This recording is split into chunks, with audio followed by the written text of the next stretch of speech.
He seemed so normal, a quiet young man with sandy blonde hair and glasses. Jeffrey Lionel Dahmer could have been anyone's neighbor, blending in with an almost invisible anonymity. Few would have guessed the monstrous secrets lurking behind his unremarkable facade. But beneath the surface of this unassuming exterior beat the heart of a predator, a serial killer whose depravity would shock even the most hardened investigator. Born in Milwaukee, Wisconsin in 1960, Dahmer's early years held hints of the darkness to come.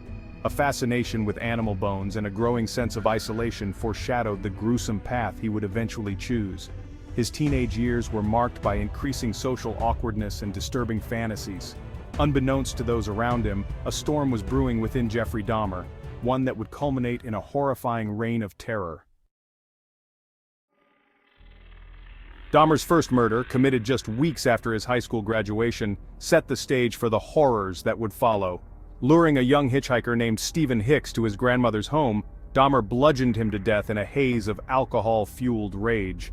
This initial act of violence, terrifying in its brutality, marked the beginning of Dahmer's descent into madness. Over the next several years, Dahmer drifted, his life a chaotic spiral of dead-end jobs, alcohol abuse, and fleeting attempts to conform. Yet, the darkness within him continued to fester. In 1987 he killed again, and the cycle of murder and dismemberment began anew. Driven by a twisted need for control, and a desire to possess his victims utterly, Dahmer transformed his apartments into gruesome abattoirs, the sites of unspeakable horrors. Dahmer's modus operandi was chillingly consistent. He preyed on young men, often from marginalized communities, luring them back to his apartment with promises of money or companionship.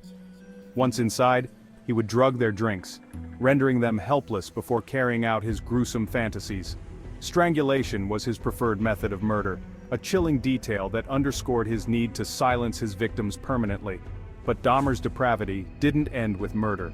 Driven by a macabre fascination with the human body and a desire to preserve his victims, he would dismember their corpses, often keeping body parts as gruesome souvenirs. Skulls, preserved in jars filled with a murky solution, became chilling trophies, testaments to his horrific crimes. In July 1991, Dahmer's reign of terror finally came to an end. His final intended victim, Tracy Edwards, managed to escape, fleeing into the night with a handcuff dangling from his wrist. Edwards flagged down 2 Milwaukee police officers, leading them back to Dahmer's apartment of horrors. What they discovered inside would shake even the most seasoned law enforcement officials to their core. Dahmer was swiftly apprehended, and the full scope of his depravity began to unravel.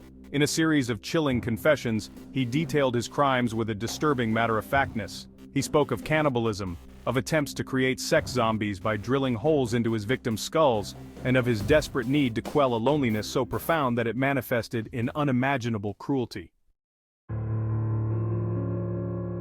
The trial of Jeffrey Dahmer was a media sensation, captivating and horrifying the nation in equal measure. In 1992, he was found guilty of 15 counts of murder and sentenced to 15 consecutive life terms.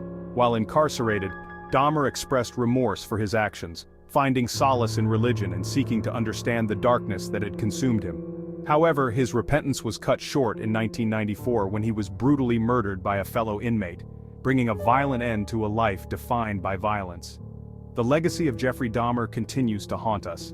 His crimes, shocking in their brutality and depravity, serve as a chilling reminder of the darkness that can lurk beneath the surface of seemingly ordinary individuals.